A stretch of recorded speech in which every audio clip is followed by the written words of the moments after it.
Hello बच्चों, आज का जो हमारा टॉपिक है वो है पिस्टन। हमने शॉर्ट वीडियो डाली थी, आप लोगों ने देखी भी थी और उस पर कमेंट्स भी आए थे कि सर इसकी एक डिटेल वीडियो बनाओ। तो ये आज की हमारी पिस्टन के ऊपर है। सबसे पहले तो हमें ये पता होना चाहिए कि पिस्टन किस चीज़ का बना होता है और किस काम में आता है। तो जो भी हमारे पिस्टन्स हैं, मैक्सिमम इनका यूज हम कहाँ करते हैं? रेसिप्रोकेटिंग मोशन में, चाहे वो एयर कंप्रेसर हो और चाहे वो हो हमारा इंजन। ठीक है, तो इंजन में और एयर कंप्रेसर में मोस्टली पिस्टन का ही इस्तेमाल होता है। ये जो मेरे पास पिस्टन रखा है, जो आप देख रहे हैं, ये पिस्टन है हमारा एयर कंप्रेसर का। एयर कंप्रेसर का और इंजन का पिस्टन लगभग सेम ही होते हैं सारे, हल्की सी बनावट में फ़र्क होता है। ये आप देख रहे हैं टॉप वाला व्यू, ये टॉप में ये बिल्कुल प्लेन है, लेकिन जो हमारे ऑटो इंडस्ट्रीज़ के अंदर पिस्टन होते हैं इंजन वगैरह के, उसमें क्या होता है, इसमें हल्का सा एक खड्डा सा होता है बना हुआ। वो जो गड्ढा होता है हल्का होता है, ज़्यादा नहीं होता, और थोड़ा एक साइड को टेपर सा भी रहता है। उसके पीछे की वजह क्या है कि इंजन में जब इंजन चलता है और उस पे ऊपर फ्यूल बर्न होता है तो कार्बन पैदा होता है। तो वो कार्बन पिस्टन के और हेड के और पिस्टन के या उसके सक्शन डिलीवरी जो वाल्व हैं उसके बीच में ना आए, इसलिए वहाँ बीच में थोड़ा सा स्पेस बना देते हैं ताकि वो सारा कार्बन वहाँ इकट्ठा होता रहता है। अब ये प्लेन है, ये भी एक पहचान है। ये भी आप लोग अपना दिमाग में बैठा लो कि अगर प्लेन है तो आप देखकर ही बता देंगे कि ये पिस्टन है और एयर कंप्रेसर का है। इंजन का तो ये हो ही नहीं सकता। अच्छा, इन दोनों पिस्टन में समानता क्या है वो भी ज़रूरी है। एक तो देखने में दोनों एक जैसे लगते हैं, और अगर मैं इसको उठा के ऐसे दिखाऊं आपको, ये देखिए ठीक है, अगर मैं ऐसे दिखाऊं तो आप पहचान नहीं सकते कि कौन सा कंप्रेसर इंजन का है और कौन सा कंप्रेसर का है दोनों पिस्टन में से। क्योंकि उसके अंदर भी मैं आपको बता दूं, जो ये ग्रुप बने हुए हैं ये वाले, इनमें आते हैं हमारे रिंग। रिंग की भी थोड़ी हिस्ट्री देख लो। रिंग 1 2 3 4 5 5 रिंग पड़ते हैं इसके अंदर, लेकिन रिंग जो हैं वो सारे रिंग एक जैसे नहीं होते। कुछ समानताएं हैं, जैसे इंजन का पिस्टन और कंप्रेसर के पिस्टन में कुछ समानताएं हैं। जैसे ये जो है हमारा बड़ा वाला, देखो आप देख रहे होंगे, ये चौड़ाई ज़्यादा है इसकी, ये जो ग्रुप बना हुआ है, और ये चौड़ाई भी लगभग सेम है दोनों। लेकिन जो इधर वाले ग्रुप हैं ये थोड़े से पतले ग्रुप हैं। अब मैं बताऊं सीधा डायरेक्टली कि ये जो हमारा ग्रुप है इसमें पड़ता है हमारा ऑयल रिंग। ठीक है, एक इस ऑयल रिंग इसमें पड़ता है और एक ऑयल रिंग इसमें पड़ता है। ऑयल रिंग हमारा चाहे इंजन का पिस्टन हो या एयर कंप्रेसर का, दोनों में ही ऑयल रिंग ज़रूरी है।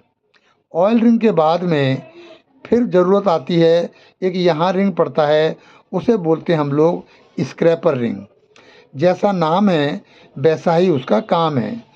ये क्या करता है, ऑयल रिंग इंजन के क्रैंक केस से ऑयल इसमें भर जाता है दोनों रिंगों में, और पूरे पिस्टन को ऊपर तक लुब्रिकेंट उसमें फैला देता है। जब ये ऊपर जाता है तो तेल सिलेंडर की चारों तरफ बॉडी में ये लगाता हुआ ऊपर हेड में पहुंच जाता है, और जब वापस आता है तो ये जो रंग है अपना ये वाला, इसे कहते हैं हम स्क्रैपर रिंग। ये स्क्रैपर रिंग उस आयल को पोंछ करके, स्क्रैप करके, है ना, वो सारा की सारा वापस उसमें क्रैंक केस में डाल देता है। इस तरीके से हमारा आयल वेस्ट नहीं होता और लुब्रिकेशन भी प्रॉपर मिल जाता है। ठीक है, तो ये हो गया हमारा ऑयल रिंग और ये हो गया हमारा scraper ring. Oil ring oil को क्रैंक केस से उठा करके सिलेंडर की बॉल पे चारों तरफ फैला देता है और स्क्रैपर रिंग उस आयल को स्क्रैप करके पोंछ करके नीचे क्रैंक केस में डाल देता है। अब हमारे बचे ये दो ग्रुप, ये जो दो ग्रुप हैं इन्हें हम कहते हैं पिस्टन रिंग या कंप्रेसर रिंग। एक ही बात है। ये क्या करते हैं, दोनों आयल ये जो दो रिंग हैं, ये दोनों रिंग ही असल में पिस्टन रिंग हैं। बेसिकली यही प्रेशर बनाते हैं, यही एयर को कंप्रेस करते हैं, जिसके नाम पे इसका नाम कंप्रेसर पड़ा है। और यही दोनों में यही काम करते हैं, चाहे वो इंजन हो या कंप्रेसर हो। यही उसको एयर को जब हमारा पिस्टन टॉप से बॉटम की साइड जाता है नीचे की तरफ, तो क्या करता है, हमारा जो सक्शन वाला वाल्व है वो खुल जाता है और सारी एटमॉस्फेयर से एयर हमारी सिलेंडर में भर जाती है। जब ये ऊपर जाता है तो क्या होता है कि जो हमारा सक्शन वाला वाल्व है वो बंद हो जाता है और डिलीवरी वाला वाल्व खुल जाता है। यानी कि वो सारा जो एयर अंदर आई थी वो कंप्रेस होके वो बाहर को एटमॉस्फेयर में मतलब टैंक वगैरह में वो जाके स्टोर हो जाती है। एटमॉस्फेयर से ये एयर को सक करेगा और उसे कंप्रेस करके आप किसी भी चीज़ में, एयर टैंक में, एयर रिसीवर में, कहीं पे भी उसे स्टोर कर सकते हैं। लेकिन ये जो है हमारा एयर एटमॉस्फेयर से लेता है और कंप्रेस करता है, लेकिन इंजन का जो फंक्शन है वो थोड़ा डिफरेंट है।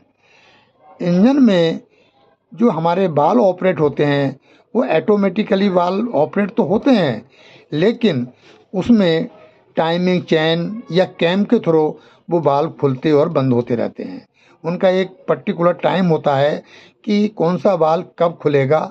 बस वहाँ पे जो टाइमिंग वाली बात है वो अलग करती है कंप्रेसर से इंजन के लिए। वाल्व, इसके जो वाल्व हैं अपने आप खुल जाते हैं नेचुरली, उन्हें कोई अलग से इसके अंदर अटैचमेंट लगा हुआ नहीं होता कि पिस्टन कहाँ होगा, कब होगा और कब वाल्व खुलना चाहिए, कब नहीं खुलना चाहिए। इसमें एयर के प्रेशर से ही जैसे नीचे जाएगा तो हमारा सक्शन वाल्व अपने आप खुलेगा कोई मैकेनिज्म लगा हुआ नहीं है। और जब वो ऊपर जाता है तो एयर कंप्रेस होती है, तो कंप्रेस होने के बाद में एयर के प्रेशर से ही वो वाल्व, एग्जॉस्ट वाला या डिलीवरी वाल्व, हम वाल्व कई नामों जानते हैं, तो वो खुल जाता है और अंदर की एयर सारी बाहर पहुंच जाती है टैंक वगैरह में। ठीक है बच्चों, तो एयर कंप्रेसर। और ये अब हम बात करते हैं इसकी किस चीज़ का बना होता है। देखिए, देखने में तो लग रहा होगा आपको कि भैया एल्युमिनियम का है, लेकिन प्योर एल्युमिनियम नहीं होती। हम इसे कह सकते हैं एलॉय एल्युमिनियम। एलॉय एल्युमिनियम का मतलब कोई भी एलॉय मटेरियल है तो उसमें वो देखने में जो लगता है वो नहीं होता, उसके अंदर कुछ और मेटल भी मिले होते हैं। जैसे इसके अंदर कार्बन और जिंक जो इसकी हार्डनेस बढ़ाते हैं और इसका जो मेल्टिंग पॉइंट है वो भी बताते हैं, क्योंकि मेल्टिंग पॉइंट अगर नहीं बढ़ेगा तो जब एयर कंप्रेस होती है, इंजन हो या कंप्रेसर, दोनों में टेम्परेचर बहुत ज़्यादा हाई हो जाता है और यार कि अगर ये मेल्ट हो गया तो सारा गेम ख़राब।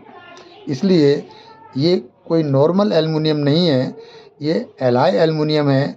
ठीक है, जिसको स्पेशल इसका मिश्रण करके बनाया जाता है ना, डिज़ाइन किया जाता है ताकि ये हाई टेम्परेचर ले सके। ठीक है, तो और मैं इसके बता दूं, ये जो आपको दिखाई दे रहे हैं यहाँ पे, ये जो भी दिखाई दे रहे हैं होल, आप देख रहे होंगे चारों तरफ, और इसमें भी होल हैं।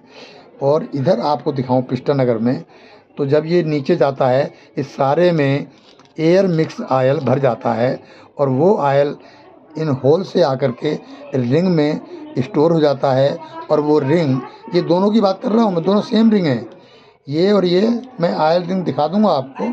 ठीक है, मैं एक आयल रिंग, ये रिंग के ऊपर एक अलग वीडियो बनाऊंगा, आप थोड़ा सा देख लीजिए। ठीक है, तो इसमें आयल भर जाता है और फिर जब पिस्टन ऊपर जाता है तो वही मैंने बताया था प्रोसेस आपको, सारे में ये जो है हमारी आयल उसको फैला देता है। ठीक है, और स्क्रैपर रिंग उसे स्क्रैप करके ले आता है। अब मैं बताऊं आपको ये क्या है हमारी, ये है हमारी गजन पिन। ठीक है। ये हमारी गजन पिन है और इसी में लगती है कनेक्टिंग राड। जो मैं नाम ले रहा हूँ ये धीरे धीरे सब दिखा दूंगा आपको। और ये देखिए यहाँ लगता है हमारा सर क्लिप, जैसे हम लॉक कहते हैं, ठीक है। इसमें हमारी गजन पिन ये कनेक्टिंग राड लग जाती है।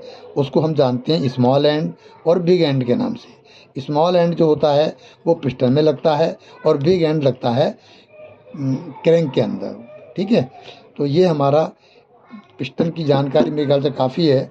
बाकी मैं जब रिंग के बारे में बताऊंगा तो थोड़ा सा और डिटेल में आपको बता दूंगा, ठीक है। तो बच्चों आज के लिए इतना ही काफ़ी है।